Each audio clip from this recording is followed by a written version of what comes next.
All right, my name is Dr. Josiah Lawrence, and this is Men's Purpose and Prayer. Today, we're going to be talking about the absolutely atrocious Christian persecution which is going on in northern Nigeria at the moment. The persecution to which most government organizations, including the Nigerian government, have completely turned a blind eye to.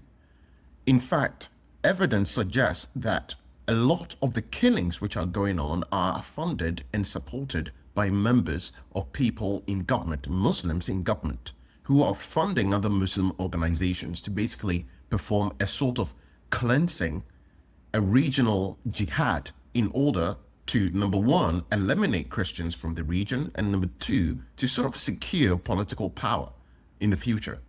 And the international community is doing absolutely nothing about this. Today, I want you to stay with me. We're going to watch two videos, one by Valuetainment and then another by Mike Winger. And I want you to please stay throughout the entire video so that please, you could also do something about it. There are many, many things you can do to basically support helping these Christians who are being absolutely eliminated and wiped out. It's just a systematic clearing. They are being treated like vermin and wiped out completely. This absolutely needs to stop. Evidence suggests that about 7,000 Christians have been murdered so far this year, and it's still increasing.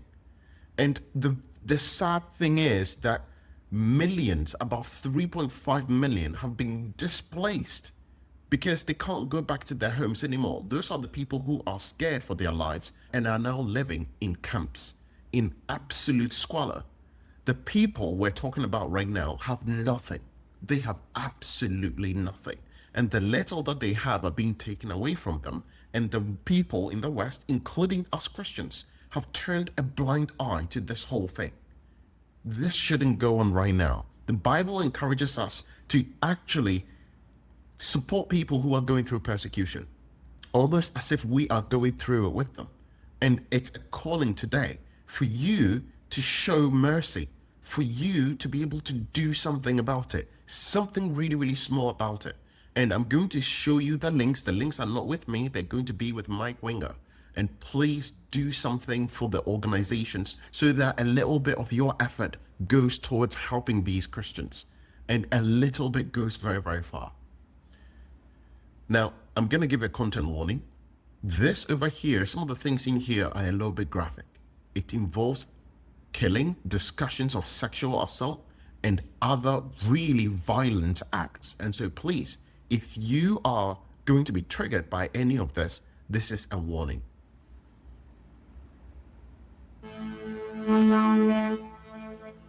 If you turn on primetime news, you're probably going to hear about what's going on with Ukraine. On Ukrainian city of Dnipro. Ukraine has come under heavy bombardment from Russia. This is absolutely true right now. The world is obsessed with Ukraine and Gaza at the moment, but a lot of killings are being done in Nigeria. Obviously in some other parts of the world as well, but a lot is going on in Nigeria. People are being systematically wiped out, and nobody wants to say anything about it. Or what's going on with Gaza. But in Gaza. Gaza. But you're probably going to hear nothing about the fact that one country has executed more persecutions towards Christians than any other countries around the world combined, and that's Nigeria. This is absolutely fact. Oh my goodness, look at that. So that's a church. And they've stormed the church and they are killing people in masses. Look at how many people Just this year, fleeing. 7,087 Christians have been killed, beheaded in many instances this year, just for going to church. Today, we're going to talk about the events that are taking place in Nigeria. So this is really, really serious. We all have the right to basically go to church, right? You enjoy religious freedom in whatever country that you're in. You're probably in the West, right? America, UK, Canada, Australia, New Zealand, all these countries, or maybe a European country. But what we are taking for granted is something which other people don't enjoy. People in Nigeria who are Christians can't actually worship in freedom. They can't do it. They are being hunted down like vermin. Targeted towards Christians.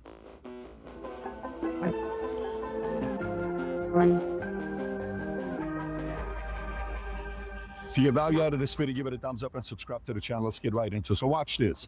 Please go subscribe to Valuetainment if you can. It would be really, really good. And I'm a very small creator, as you can see. Please support me. Any like, comment, or subscription makes a huge difference to my channel. If you're watching this, and we know mainstream media is not going to be talking about this a lot with other people, you want to get more exposure to it, share with other people. Let me tell you why. Since 2009 till today. There's more you can do, but the least you can do, rather, is to share. Please share this with as many people as you can and raise awareness about it, because it's atrocious. 125,000 Christians have been killed in Nigeria, according to the International Society for Civil Liberties and Rule of Law. By the way, when you're looking at the surge, 7,087 just this year in the first 220 days. That's 35 a day. 7,800 abducted. They disappeared. Can't find them anymore. 19,100 churches have been destroyed. Goodness. Imagine you going to church. Imagine on Sunday, you just want to take your kids to church. All you want to... Muslims would never accept this. If we were going around destroying almost 20,000 mosques, there would be an uproar around the world, right? But this is happening to Christians in Nigeria, and Christians don't care. How is that possible? How is it possible that Christians care so little? Part of the reason is that the media pretends that this isn't an issue, and so they sort of brush it over and sweep it under. Most Christians have probably come across this at some point in the last few months, that this is a growing issue in Nigeria, but again, a lot of Christians don't do anything. I don't know what it is. We have less empathy for our brothers and sisters than Muslims have for other Muslims brothers and sisters. It's crazy. We have to be united on topics like this. We have to be able to do something to support these brothers and sisters who are in Nigeria. What do is go pray, maybe, sing intimates, worship music, listen to the pastor, the preacher, what they have to say, the priest. 19,100 churches have been destroyed. By the way, 10,000 schools have been destroyed that are teaching Christian theology to kids, certain values that they have.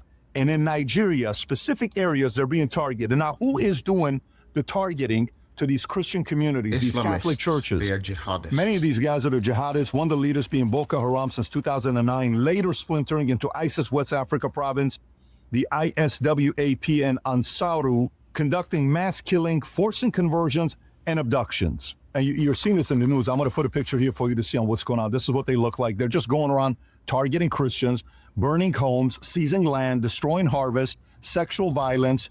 And the way they're going about doing it is they're going at night when you're asleep, night assaults on villages, church seizures and burnings, mass kidnapping, land grab, creating no-go zones for Christian natives.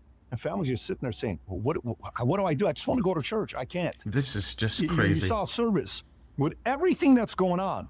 I hope this is touching your heart, because this is heartbreaking. I mean, we get the challenge with our faith a lot of times. How strong is our faith? Is our faith as strong as this guy? They're still in church.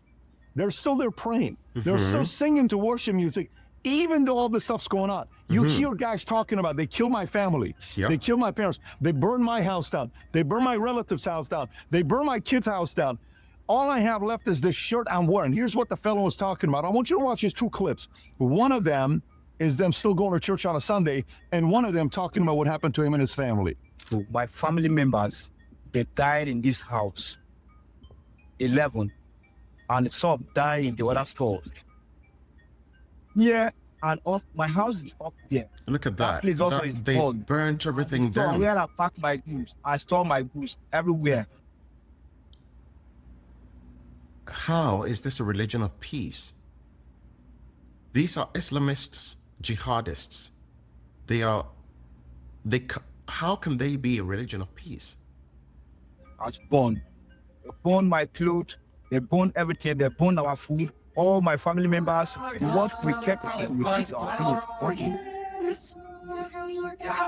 And look at that. These Christians are returning back to the church that's been completely destroyed and completely wiped out. Look, the roof is completely gone. Look at the tiles down there. They probably saw some of their comrades being killed in this place, and they are back still worshiping Jesus. This is amazing. But we can't leave these vulnerable people alone. We can't do it. So let's see another video. Muslims in Nigeria are slaughtering Christians. There have been 7,000 just since January this year, over 100,000 since 2001 slaughtered in Nigeria. 3.5 to 5 million Christians, not just slaughtered, but displaced, driven out of their homes, left homeless, or destitute. 5 to 10,000 are kidnapped and held for ransom in terror camps, right? They're malnourished, they're beaten, they're tortured, and when the money can't be paid, they may be killed. The Nigerian government is turning a blind eye to this. And when it comes to public relations, they're lying about it to other nations to hide what's happening. In fact, some government officials are actually helping supply weapons to the terrorists. Absolutely. Judd Saul is the guy I'm bringing on today to tell you about this, because Christians everywhere have to start talking about Nigeria. This is a really big issue. And it's also a picture of what Islam can do when it has the power to do it. So now, one thing you need to also know that they're talking about people being killed and people being displaced, but something that they're not actually talking about is that when these people come out, especially in the night, when these jihadists come in the night, what they do is actually they, apart from killing and then stealing, a lot of the time they abduct people. They abduct vulnerable little children. They like taking very young girls and teen girls and basically marrying them off to other people. Yes, this is something which has been well known. They take these girls, marry them off, and after they marry them off, they then demand a ransom to basically have them back. This is crazy. Another thing also is that they find boys who are strong and they force them to revert to Islam. And if they don't, they kill them. And some of the boys, in order to try and stay alive, they revert and they join them in killing other people. This is crazy. Another aspect which is also not talked about is that these violent people coming at night, and they usually grape women. They will grape women and then kill them. And so it's not simply just killing and murder. No, there is a lot of sexual violence as well. But Judd Saul, his team is actually on the ground. He's not just a commentator. They have a ministry on the ground. They do early warning systems. They're there every single day. They help people flee. They make phone calls and do secret things to try to get people out of a town that's about to be targeted by one of these murder squads. And the reason why you should watch this video today is because you can do something about it. We can actually do something about it. I have action steps that we'll talk about today. You can make a difference. So, Judd, thank you so much for joining us. Please tell us, if you would, how bad is it in Nigeria? The situation in Nigeria right now is very dire. As you said before, 7,000 Christians have been killed this year since January. Usually on average, it's about 4,000, 5,000 Christians a year, but the attacks have increased exponentially. And what we are seeing is entire Christian communities being wiped off the map. You know, after an attack takes place, several people are killed, but then you have several survivors that have nowhere to go. Their homes have been completely destroyed, that they can no longer go back to their land. And you have Christians living in squalor, living in the most terrible situation that you can imagine. And the world and even the Christian community has been ignoring what is going on there. They don't quite understand how bad the situation is. And it's so bad that there's over 3.5. But I have to say, in defense of the Western Christian community, is that they depend so much on mainstream media that because mainstream media has decided collectively to ignore this issue, to downplay it, I've even heard reports from woke media basically saying that what's going on over there is because of global warming. there are people being killed by jihadists, and they're blaming global warming. They're saying global warming is doing something to the land, causing there to be much, much less grass available, and these guys are going around and basically eliminating Christians because of that. How does that make any sense at all?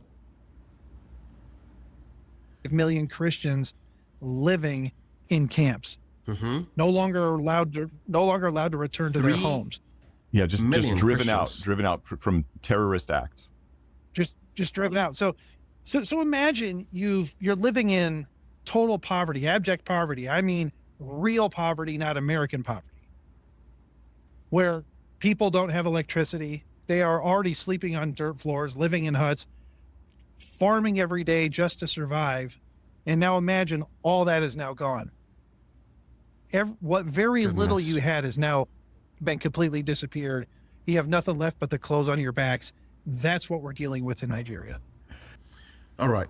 Now, I'm not going to ruin the rest of the video for you. Please go to Mike Winger's website. If you go through his comment section, you'll be able to see exactly what you can do to basically support this. Every little thing that you can do can go very far. And we have to band together. The Bible tells us that we should support brothers and sisters who are being persecuted as if we are actually going through the persecution with them. We have to suffer with them. And so please do all you can to support. And I think the best thing to do is to share these videos that I've shared with you. And the second is to please give financially. Give financially to that organization. The link is going to be in Mike Winger's video, not mine. It's going to be in Mike Winger's video. Go into the description and please go and give whatever you can to support our brothers and sisters in Nigeria. May God bless you.